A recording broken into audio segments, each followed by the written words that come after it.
Mantan Ketua Komisi Pemberantasan Korupsi KPK, Abraham Samad diperiksa Polda Metro Jaya terkait kasus tudingan ijazah palsu Presiden ke-7 RI Joko Widodo karena podcast yang tayang di kanal YouTube miliknya. Padahal menurut Abraham Samad, pembahasan terkait ijazah Jokowi dalam konten YouTube-nya tersebut bersifat edukasi yang bertujuan agar masyarakat paham tentang hak dan kewajiban. Polda Metro Jaya meningkatkan status kasus tudingan ijazah palsu ke tahap penyidikan usai gelar perkara oleh penyidik Subdit Keamanan Negara Direktorat Reserse Kriminal Umum pada 10 Juli 2025 lalu. Lantas benarkah pemanggilan mantan Ketua KPK dalam kasus ini merupakan bentuk pembatasan ruang demokrasi? Tim TV One mengabarkan.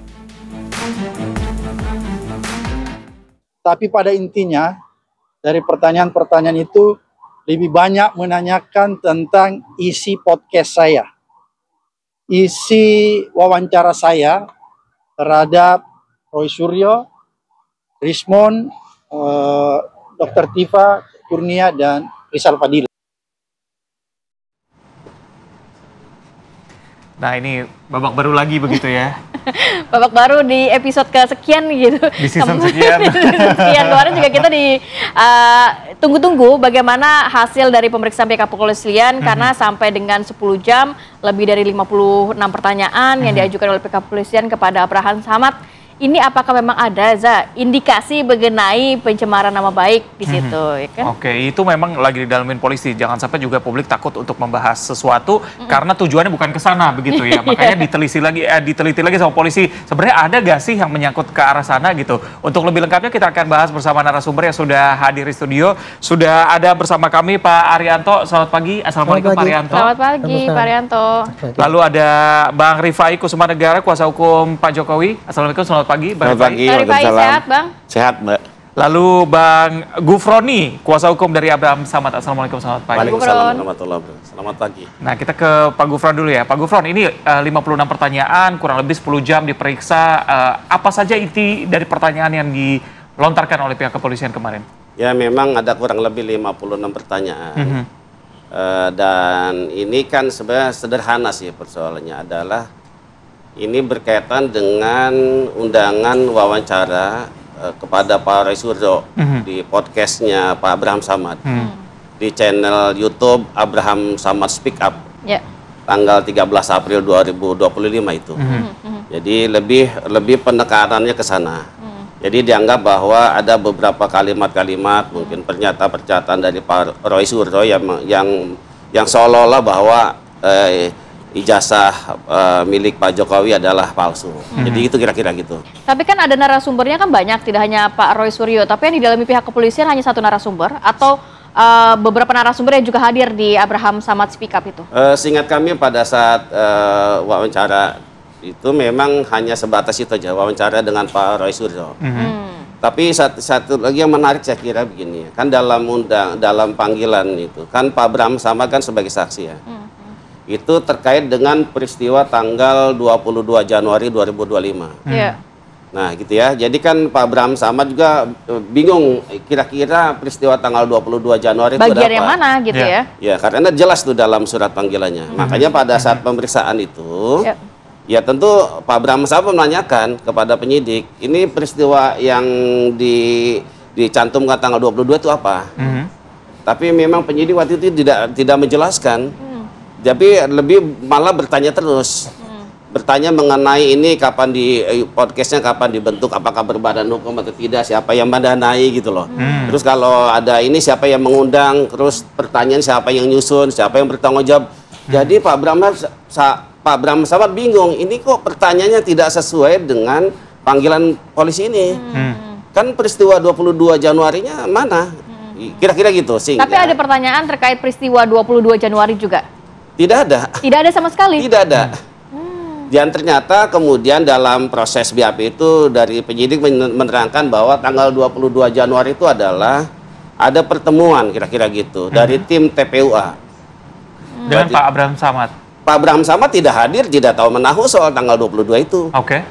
Ya kira-kira gitu ya. Bahkan juga ditanyakan apakah Pak Abraham Samad diundang oleh tim TPUA untuk hadir di waktu itu ke kampus UGM.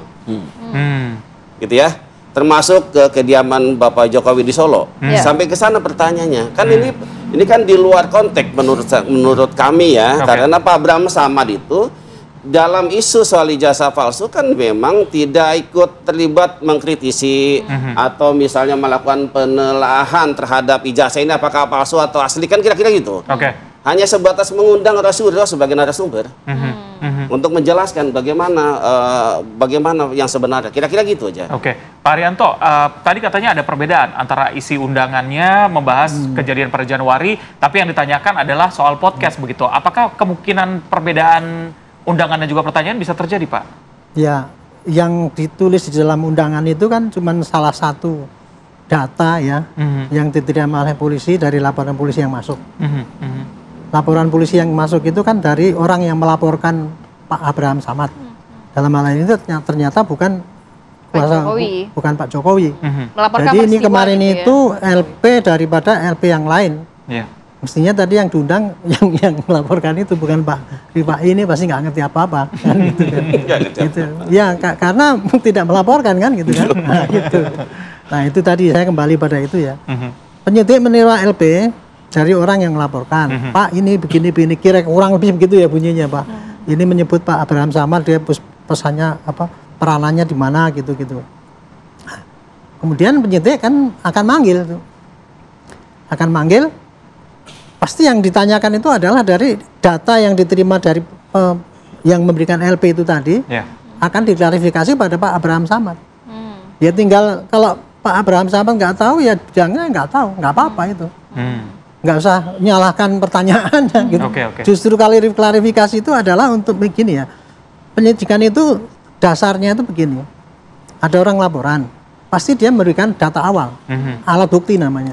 Nah itu saya tahu ini alat buktinya pasti rekaman-rekaman daripada semua yang Pak Abraham Samad yang terkait dengan ijazah palsu ini. Banyak sekali, tadi kan disampaikan itu kan. Nah banyak sekali ini, maka kemudian akan menanyakan, kira-kira ya saya nggak pernah nggak ngikut soalnya. Tapi saya dulu bekas penyidik kayak gitu kalau cara melakukannya.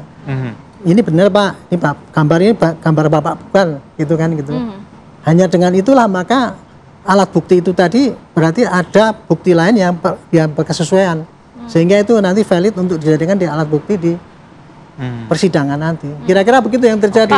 Jadi tidak ada kok nggak sama dengan panggilannya yang lain itu ya memang nggak mungkin semua di panggilan itu semua ditulis kayak gitu kan gitu. Nah, tapi kalau dari sisi hukum pidana bukannya kalau misalnya nih ada pelaporan, siapa yang melaporkan maka dia yang harus membuktikan.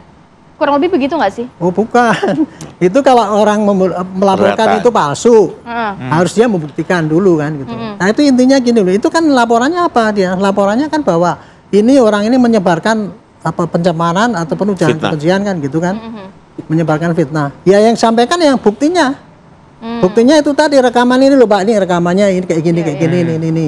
Dia ngomong bahwa ini palsu ini gitu kan. Nah Pak, kalau di dalam hal ini kalau setahu saya Pak Roy Pak Abraham Samad itu kan hanya podcast ya.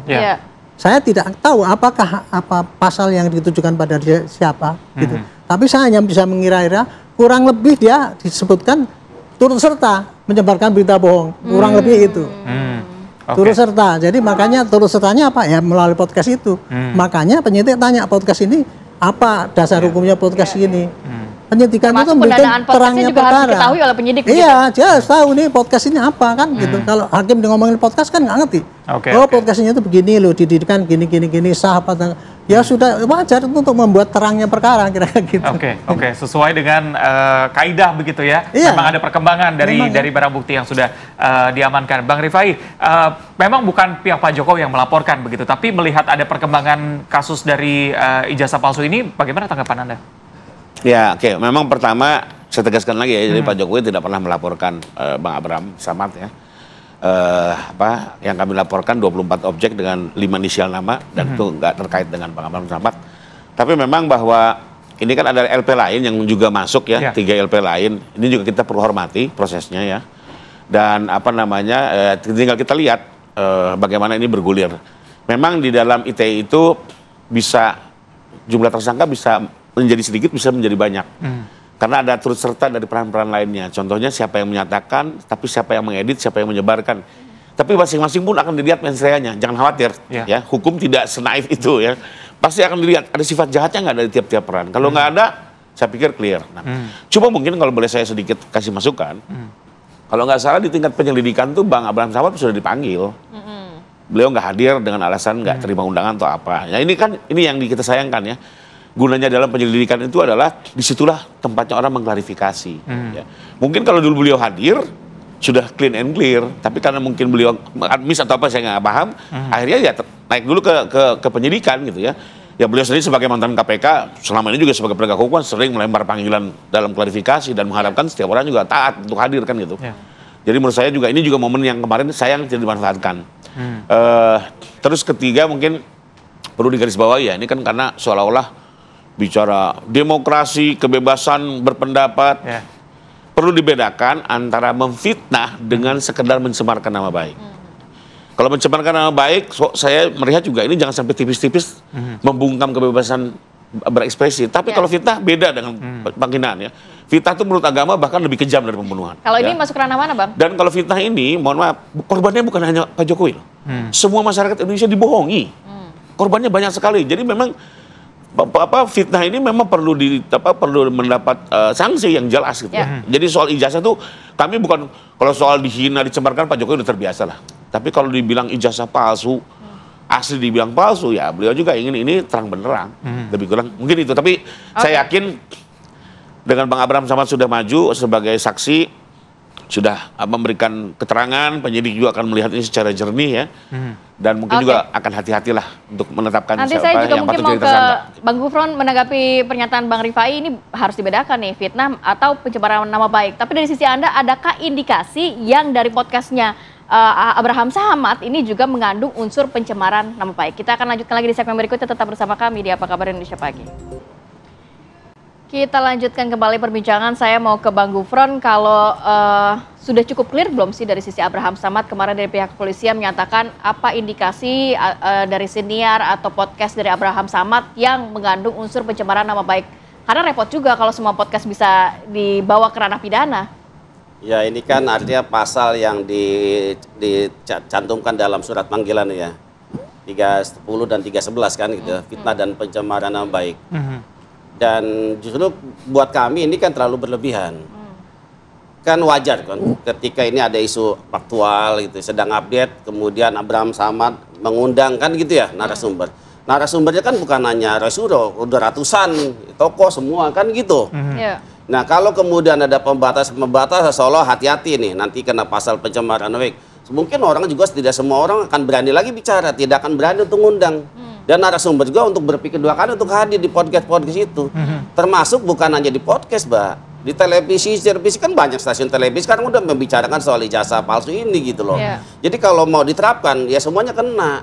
Jadi buat saya berbahaya sekali bagi demokrasi kita. Yang saya kira ini juga harus mulai untuk dievaluasi.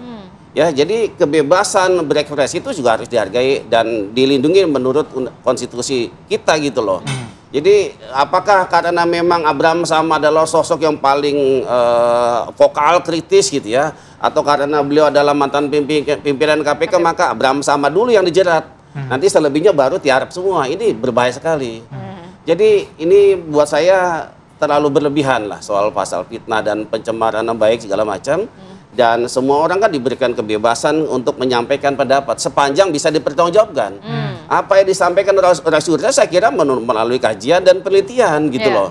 Jadi artinya segala apapun tentu harus bisa dia akan bisa jawab secara ilmiah dan itu kan sudah disampaikan dalam beberapa kesempatan. Gitu kira-kira. Oke, saya geser ke Pak Arianto. Pak Arianto tadi dikatakan Bang Gufron bahwa ada banyak sekali gitu link dari podcast yang sudah dipegang oleh pihak kepolisian begitu. Apakah nantinya tadi pertanyaan Bang Gufron juga nantinya semuanya akan dipanggil atau hanya tokoh-tokoh tertentu saja? Biasanya seperti apa, Pak? Penyidik gitu ya, memanggil seseorang itu ya, pasti ada dasarnya. Karena itu disebutkan di dalam LP misalnya, itulah yang dipanggil. Sekarang ya kalau kita berkilah bahwa orang banyak sekali kayak gitu nanti akan ditangkap, bukan. Ini justru membuktikan ya bahwa di dunia ini penuh banyak dengan tindakan-tindakan yang dalam tanda petik bisa dikatakan melanggar hukum. Tapi polisi pasti hanya pilih-pilih siapa yang dilaporkan ditangkap kayak gitu. Justru ini menunjukkan ya, ini susahnya karena apa? Ini berkaitan dengan masalah kebebasan berpendapat. Menyampaikan pendapat lewat ITE dan sebagainya itu. Tapi penyampaian pendapat itu kan berbeda-beda. Ada yang masuk di dalam jeratan undang-undang ITE. Justru inilah akan dibawa ke pengadilan yang seperti ini nih patut nggak dihukum apa tidak seandainya memenuhi unsur. Kan gitu kan. Dan dalam menentukan ini unsurnya itu ada apa tidak.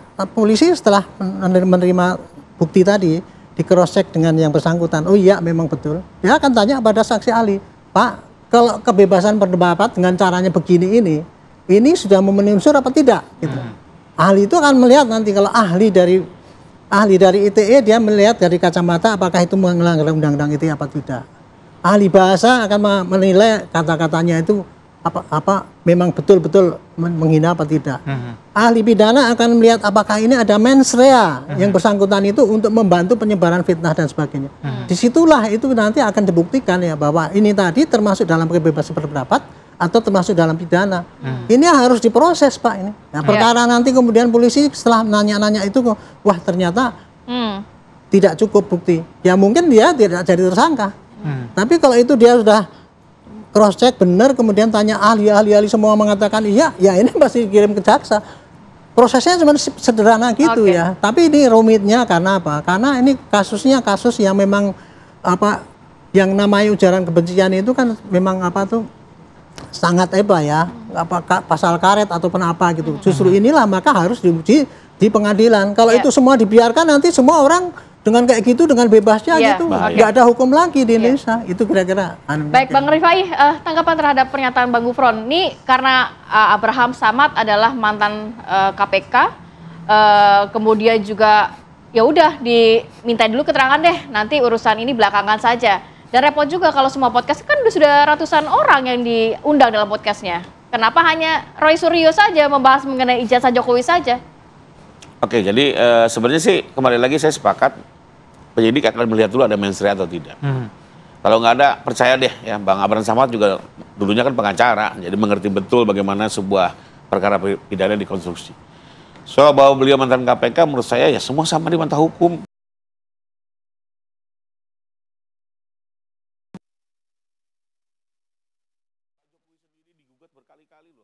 Di PN Jakarta Pusat, Sleman, Surakarta, dilaporkan pidana berkali-kali di Bareskrim, oleh Roy Suryo dilaporkan lagi di Polda JIY atas Kasmojo, terus atas skripsi lagi mau dilaporkan. Penyelidikan pun di Bareskrim datang, ya dipanggil dimanapun digugat beliau hadir, nggak ada masalah. Jadi Pak Jokowi itu hanya melaporkan sekali, tapi dilaporkannya berkali-kali, digugat berkali-kali, dan di setiap proses beliau datang menggunakan haknya. Karena itulah pentingnya. Kenapa pada saat di penyelidikan dipanggil itu kita penting memberikan klarifikasi. Lalu kembali lagi ya, menurut saya perlu dibedakan betul deh ya, pemirsa juga apa yang disebut pencemaran dengan fitnah ya. Di era post-truth seperti ini justru fitnah dia harus betul-betul dijaga. Ya. Kalau sekedar pencemaran tuh kalau boleh dilihat juga banyak walaupun terbukti hukumannya percobaan kok. Apalagi ke depannya pemidana modern. Bisa nanti hanya kerja sosial atau hukuman percobaan ya. Tapi kalau fitnah di era positif perlu betul-betul ditindak. Karena bahaya, menyesatkan semua. Contoh nih, ya misalnya ada yang melempar isu, Pak Prabowo bikin MOU pertahanan dengan Israel, rusuh nggak? Rusuh pasti. Padahal itu fitnah, perlu dibiarkan. Tidak. Nah, beda ya. Fitnah dengan pencemaran itu beda. Jadi sesuatu yang sifatnya adalah kebohongan dan dia mencoba memprovokasi masyarakat, ini perlu diluruskan. Tapi kalau hanya sekedar mengkritik, ya, bahkan men-challenge pemerintah, itu bagus. Dalam era demokrasi bagus. Tapi di era post seperti ini, di era digital informasi, justru fitnah ini perlu ditegakkan. Saya sih kembali lagi melihat fitnahnya ini yang perlu diluruskan. Soal mencemarkan apa segala macam, itu kan tipis-tipis ya. Dan saya juga nggak mau, termasuk Pak Jokowi juga nggak mau iklim demokrasi ini terganggu hanya gara-gara beliau ingin laporan polisi diproses dengan tujuan hanya dua beliau. Satu, ingin nama baiknya dipulihkan, ya. Apakah dia korban fitnah atau tidak kan gitu di sini. Kedua, bahwa ijazah ini nanti akan dikukuhkan oleh pengadilan. Hasil lapor alhamdulillah sudah menyatakan itu identik. tinggal kita bawa ke pengadilan. Oke, tapi kan tadi pihak Bang Abraham Samad juga tidak menyatakan bahwa saya mantan ketua KPK, saya tidak mau hadir, tidak seperti itu. Yang dipertanyakan justru adalah mengenai agendanya yang berbeda dengan undangan begitu. Gimana Bang? Ya kalau soal formalitas surat panggilan ya monggo ditanyakan kepada penyidik. Boleh juga dikritik penyidik. Kenapa seperti ini gitu ya? Tapi memang sebenarnya kalau dari kami aja nih sudah 24 objek, Mbak. Artinya 24 peristiwa. Artinya kalau ngomong perbuatannya tuh tanggalnya berbeda-beda 24. Sementara kalau saya menduga ini hubungannya dengan LP yang lain ya, mohon maaf nih gitu ya. Itu juga mungkin tanggalnya berbeda-beda. Nah, kalau semua tanggal peristiwa dimasukin di undangan ya bisa berapa saya paham juga penyidik kenapa memilih salah satunya gitu ya. Tapi kembali lagi menurut saya mumpung dipanggil, inilah kesempatannya mengklarifikasi. Penyidik juga penegak hukum, kita punya KUHP yang sama, kita punya teori hukum yang sama, pasti akan clear. Ya. Gunakan saja dengan baik kesempatan pembela. Dan saya pikir Pak Jokowi juga nggak mau kok perkara ini menjadi bola liar. Dia ingin segera cepat. Ya. Orang-orang yang sepatutnya bertanggung jawab harus bertanggung jawab. Orang yang tidak bersalah jangan juga diikut sertakan. Bang Gufron, dari Abraham Samad sendiri merasa ini juga ikut terseret-seret atau bagaimana? Apa langkah lanjutannya yang dilakukan? Betul, jadi dalam BAP sudah dituangkan. Ini kalau ini nggak sesuai pertanyaan dengan surat panggilan, maka ini bagian dari pelanggaran HAM. Ini kan, kenapa Pak Abraham Samad datang memenuhi panggilan? Karena menghormati proses hukum. Walaupun ini panggilan pertama, Bang. Nah, soal tadi saya mau mutus soal masalah kenapa tidak datang pada saat undang klarifikasi. Pak Abraham Samad sudah sampaikan dalam BAP bahwa saya tidak dapat suratnya. Dan baru tahu di media. Jadi bagaimana mungkin saya harus datang sementara secara fisik surat beda alamat atau apa, Bang? Salah alamat atau apa? Kalau saya tidak tahu persis. Bahkan surat panggilan saksi yang kemarin itu pun juga tidak diterima juga secara fisik. Melalui PDF. Kira-kira gitu loh. Jadi ini hal-hal teknis juga perlu juga menjadi perhatian bagi penyidik gitu loh untuk menangani perkara ini secara serius, transparan dan akuntabel. Makanya soal penempatan tanggal 22 ya itu kan penyidik. Kenapa? Ketika kita tanya ke penyidik juga penyidik nggak bisa menjelaskan. Tiba-tiba dia langsung pertanyaan-pertanyaan terus. Makanya Pak Abraham Samad selalu di dalam BAP saya akan menjawab pertanyaan saudara apabila saya sudah memahami peristiwa tanggal 22 Januari 2025. Tapi ditanya pertanyaan terus.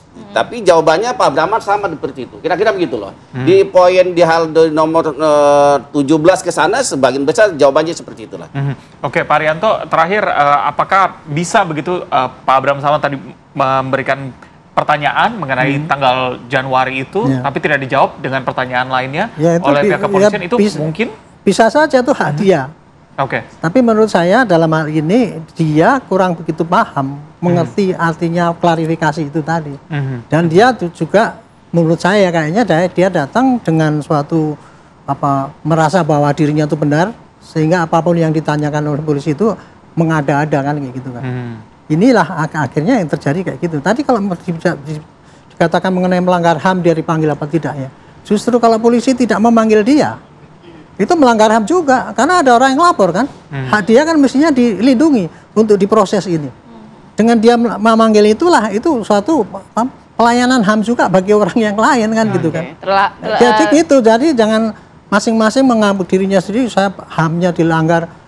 Kalau penyidik memanggil, sekarang memanggil itu tidak melanggar HAM, itu sesuai dengan SOP yang ada kan. Nah inilah jadi kayak gini ya. Justru dengan percepatan ini selesai sampai di pengadilan itu akan kelihatan nanti ini Pak Abraham Samad ya setelah dipanggil ini nanti kan akan diteliti masuk memenuhi unsur apa tidak. Kalau tidak tadi seperti Pak Riba bilang ya pasti tidak akan masuk. Tapi kalau masuk ya jangan katakan itu melanggar HAM.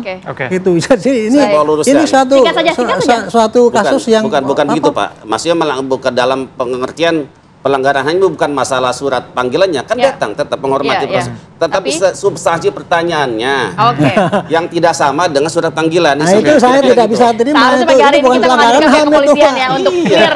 Perbedaan kayak gitu melanggar HAM itu nggak bisa Pak, itu menurut saya. Baik Bapak-bapak kita masih menunggu juga nanti bagaimana hasil dari pihak kepolisian terkait kasus ini. Tapi terima kasih banyak Bapak-bapak sudah hadir pagi hari ini. Sehat selalu. Assalamualaikum. Waalaikumsalam.